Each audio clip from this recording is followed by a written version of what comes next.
ये 10 महीने का जो आपके वोट की ताकत से चुनी हुई आप सबकी अपनी सरकार, इस 10 महीने के कार्यकाल में हमने कोशिश की कि दिल्ली की सूरत बदलनी चाहिए।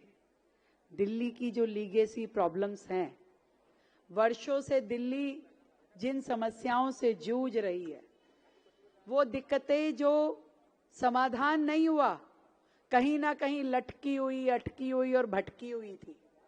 मैं आपसे पूछना चाहती हूं, 10-11 साल आपके पिछले विधायक कभी आप लोगों के बीच में इस प्रकार से आए? कभी उन्होंने ऐसा कोई काम किया? इतने वर्षों से मैं जितनी बार इस क्षेत्र से निकलती हूं, टूटी हुई सड़कों के अलावा कुछ नजर नहीं आया। सालों से, इतने साल, 10-11 साल सरकार में रहने के बाद, और उससे पहले भी कांग्रेस की सरकार जब थी, मतलब 15 साल वाली कांग्रेस की सरकार और 11 साल वाली आम आदमी पार्टी की सरकार, दोनों ने, आप अपने आसपास भी नजर उठा करके देखेंगे तो आपको ध्यान आएगा कि कुछ नहीं किया।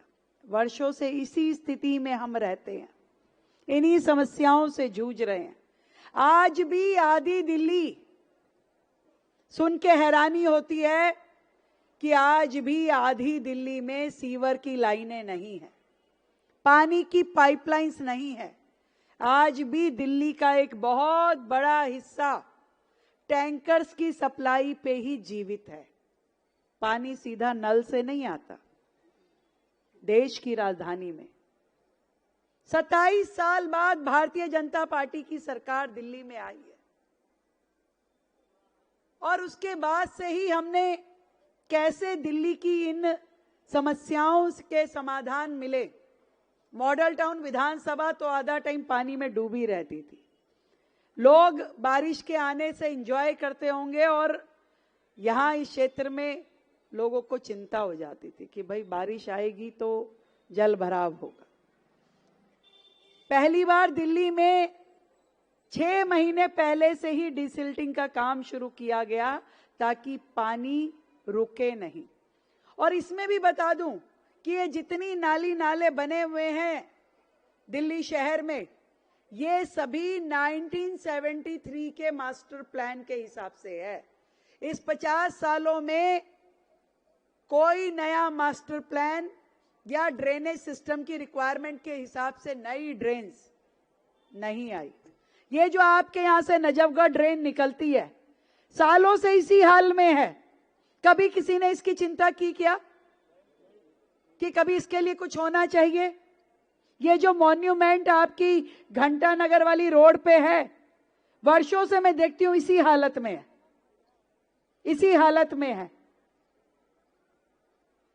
कितना ब्यूटिफिकेशन यहां हो सकता था। पर ये मत सोचना कि भैया 8 महीने, इनको तो 8-10 महीने ही हुए हैं। ये तो पहले जमीन के गड्ढे भरने में लगे हुए हैं कि पहले ये करूं तो फिर अगली सीढ़ी चढ़ूं, और इसीलिए फंड मांग रहे हैं। पहले विधायकों को 5-5 करोड़ रुपए का फंड कागजों में दिखाया जाता था, सांसद का 5 करोड़ का। इस बार हमने अपने विधायकों को ये कहा है कि अपने क्षेत्र की समस्याएं आइडेंटिफाइड कीजिए, सूची बनाइए, और जितने काम हैं उतने करवाइए। आपको फंड की चिंता नहीं करनी। और मैं आपको अशोक जी कह रही हूं, आप मुझे 10 की बात कर रहे हैं, आपको जो चाहिए लेके जाइए, पर जब मैं यहां इस क्षेत्र से निकलूं तो यहां की सड़कें दुरुस्त दिखनी चाहिए। उसके बाद गड़बड़ हुई तो फिर मैं आपको पकड़ लूं। आज सबके सामने कह रही हूं, सारी इतनी जनता खड़ी है, आप 10 छोड़िए और 20 लीजिए।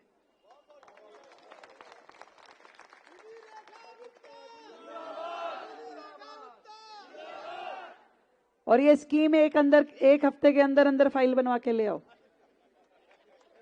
अरे लगा दूं ना, फिर ब्रैकेट तो क्लोज करूं, फिर पता चले अगले 6 महीने तक। तो जल्दी काम करवाना है इनका। तो तुरंत एस्टीमेट बनवाइए जो जो सड़कें आपको लगता है कि रीडेवलपमेंट करनी है, और विशेष रूप से ये घंटा घर से लेके और ये जो आपकी आजादपुर तक रोड जा रही है, इसका तो जीर्णोद्धार करवाना है, वॉल टू वॉल। पीडब्ल्यूडी की होगी, है मेट्रो भी कर रही है, मेट्रो के साथ में आप एक बार कोऑर्डिनेशन कर लीजिए। जो आपका काम है, मेट्रो को भी मैंने बोला इसको स्पीड अप करने के लिए, और पूरे तरीके से इस रोड का जीर्णोद्धार होना चाहिए। वॉल टू वॉल कारपेटिंग, बीच में इतना हिस्सा भी धूल मिट्टी के लिए छोड़ना नहीं है। वॉल टू वॉल कारपेटिंग, और दोनों साइड पे उसके फुटपाथ और उसके लाइटें, इसको, और वो जो बीच का मॉन्यूमेंट है उसके ब्यूटिफिकेशन का भी प्रपोजल बनाइए, उसको बहुत खूबसूरत बनाइए। वो जिस तरीके से जमीन में धंसा हुआ है उसको पूरा एएसआई से बातचीत करते हुए उसका बहुत सुंदर मॉन्यूमेंट होना चाहिए, ताकि आपकी पूरी विधानसभा का वो आइकॉन बन जाए। ऐसा डिजाइन बनवाइए, तो उसको आप अपनी विधानसभा का दरवाजा बना दो बस, कि वहां से कोई गुजरे तो पता चले कि बस आ गए। तो ये मेरी ओर से पूरा आपको आग्रह है कि आप अपने क्षेत्र को, ये एक हमारा ऐतिहासिक नगर है, बहुत पुरानी कॉलोनीज है ये, बहुत पुरानी, और बड़ी पुराने परिवार यहाँ रहते हैं। इसको ठीक से पूरा सुंदर, और इसका ब्यूटिफिकेशन, ग्रीनरी, ये पीछे का एरिया, आगे का एरिया, हिंदूराव के आसपास का पूरा एरिया, ये सारा सुंदर होना चाहिए। मैंने फॉरेस्ट वालों से भी कहा है, जो पीछे रिज रोड है, आपकी विधानसभा में नहीं होगी वो, हाँ, तो तिमारपुर में ये सब जुड़ता हुआ एरिया है, पर इसको आप इकट्ठा मिलके प्लान कीजिए। और आज जिस आरोग्य मंदिर का उद्घाटन करने के लिए हम लोग यहाँ आए हैं, वर्षों तक पिछली सरकारों ने एक मॉडल प्रस्तुत किया मोहल्ला क्लिनिक का। कितने लोग मोहल्ला क्लिनिक में जाकर के देखे हैं भाई? केवल अपने प्रचार का अड्डा, बड़े बड़े हॉल, सड़क किनारे पोटा केबिन लगा दिए, बड़ी बड़ी फोटो अपनी लगा दी। बड़ी बड़ी फोटो के पीछे काम छोटा छोटा, कोई काम नहीं, दवाई वहां नहीं, डॉक्टर वहां नहीं, स्टाफ वहां नहीं, जो जरूरत है वो चीज वहां नहीं। आज आरोग्य मंदिर के अंदर जाकर के देखिए, हर एक आरोग्य मंदिर आपका प्राइमरी हॉस्पिटल है। जिन छोटी छोटी समस्याओं के लिए आप कभी हिंदूराव भेजिए, कभी कोई और बड़ा हॉस्पिटल भेजिए, जरूरत नहीं है। ये आपका प्राइमरी हॉस्पिटल है, जहां बैंडेज, दवाई, टीकाकरण, फैमिली प्लानिंग, सारी तरीके की प्राइमरी हेल्थ केयर आरोग्य मंदिरों में है। और फोटो वोटो नहीं है भैया, जाके देखाइए। दिल्ली में 1200 खुल रहे हैं। ये सब जनता का पैसा, जनता को समर्पित, जो सुविधाएं एक्चुअल में चाहिए।